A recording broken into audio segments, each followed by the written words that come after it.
Président, bonjour. Bonjour. On vient à votre rencontre pour faire un point sur le décret plage. Il y a maintenant une dizaine d'années que vous avez appliqué ce décret. Où en êtes-vous ? Alors, écoutez, on se bat toujours depuis 10 ans, on se bat régulièrement contre ce décret. On avait bien avancé avec le précédent ministre, M. Cuvillier. Et là, il semblerait qu'avec le nouveau ministre, Vidalis, on a un peu plus de mal. Ce qui explique qu'on va tenir une grosse convention des plages fin du mois de mai à Cannes pour justement discuter des mesures qu'on prendra pour essayer d'inverser la difficulté de ce décret. Pourquoi ? Là, il s'avère que le décret va être applicable dans les grandes villes touristiques de la Côte d'Azur, à savoir Cannes, Juan-les-Pins, Ramatuelle, et donc ça va toucher les grosses villes touristiques de la côte. Et là, on va mesurer ce qu'on dit depuis une dizaine d'années maintenant. On met en garde en disant qu'il est trop strict, trop restrictif.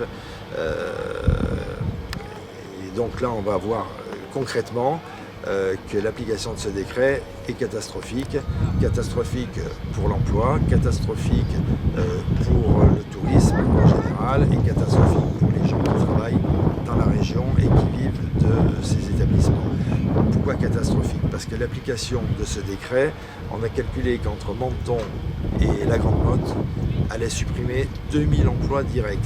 J'ai bien dit 2000 emplois directs. Donc à ça, on doit rajouter les emplois indirects qui sont à peu près aussi de 2000. C'est monstrueux, c'est vraiment irresponsable de prendre des mesures pareilles sans les avoir réfléchies. Donc nous, ce qu'on demande, c'est pas du tout de s'agrandir ou de gagner du territoire, mais simplement, il y a une application de ce décret qui dit qu'il faut occuper 20% du domaine public. Donc nous, on est tout à fait d'accord pour les 20%, mais 20% réels, pas 20% calculés avec 4 critères qui sont par commune, par plage, en superficie, en linéaire, ce qui fait qu'à l'arrivée, certaines villes comme Ramatuelle se retrouvent avec 9,5% d'occupation, Nice 17%, Antibes, Juan-les-Pins, même pas 15%. Donc là, je trouve que le décret est dévoyé parce que si c'était l'inverse, si on occupait 25%, tout le monde hurlerait. Donc voilà, je pense que 20% c'est bien. Pourquoi ? Parce que ça veut dire qu'il y a 80% du domaine pour le public. Donc c'est pas invasif, c'est pas restrictif. Il y a 80% du domaine qui est libre pour les gens qui ne veulent pas payer pour un certain confort ou qui préfèrent d'être membres, ils n'ont pas le temps d'aller sur une plage publique, ce qui est très bien. Et nous, on est tout à fait d'accord là-dessus. Mais on voudrait que ce soit vraiment 20% réel d'occupation, ce qui résoudrait beaucoup de problèmes et permettrait d'arrêter de combattre ce décret qui vraiment est trop restrictif, même au niveau du démontage des plages. Comme je vous l'expliquais, le fait de démonter un établissement qui représente environ une dizaine de semi-remorques 2 fois par an, donc ça fait 20 semi-remorques multiplié par le nombre d'établissements.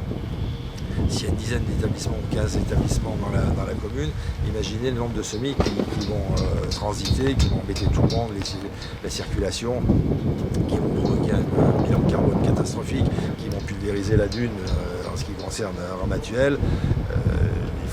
À un moment donné, il faut être sérieux, se mettre autour d'une table et discuter et accepter la discussion et accepter d'avoir tort si on a tort. Mais il y a peut-être même un effet induit à ce décret plage, c'est que nous sommes en compétition avec l'Italie et l'Espagne. Évidemment. Et on risque de perdre peut-être aussi un peu d'attractivité de nos plages. Évidemment, vous savez très bien que la France est le premier pays, la première destination au monde au niveau touristique. On a un joyau dans les mains, c'est vraiment un trésor qu'on a, qui crée des emplois, qui crée beaucoup d'emplois toutes les années. Et là, on est en train de se priver de cette manne, simplement en pondant un décret mal réfléchi et mal discuté. Donc l'Italie, qui est près de nous, a près de 30 000 établissements, alors qu'en France, on en a 1200. Donc vous voyez qu'il y a quand même une marge importante. On ne demande pas d'augmenter le nombre de plages, ni d'augmenter les superficies, c'est pas du tout ce qu'on demande, mais on demande l'application du décret, c'est-à-dire de 20% du domaine public maritime, et pas moins. Mais quand on parle de Cannes ou de Ramatuelle, il y a aussi une perte du patrimoine. Bien sûr, parce qu'il y a des plages qui datent, qui sont très anciennes. Sur Nice, les premières plages existaient déjà en 1875. Donc c'est pas d'hier. Sur Cannes, c'est pareil. Tous les touristes qui viennent, qui sont sur la Croisette, vous avez tous les grands hôtels qui sont situés derrière. Il est bien évident que les clients qui sont dans ces hôtels veulent un minimum de confort, sont prêts à payer pour avoir ce confort. Et s'ils ne le trouvent pas, eh bien ils iront dans des pays où on leur offrira ce confort. Et sans aller bien loin, en Italie ou en Espagne, ils trouveront ceci. Donc à nous, il y a une concurrence, je veux dire, féroce entre les pays. On a la chance d'être les premiers au monde parce qu'il y a un savoir-faire, parce qu'on a un pays qui est magnifique. Donc à nous de le protéger, bien évidemment, mais surtout de ne pas le pénaliser en pondant des textes comme ça complètement irréfléchis. Eh bien écoutez, je vous remercie, je vous souhaite bon courage. Merci beaucoup.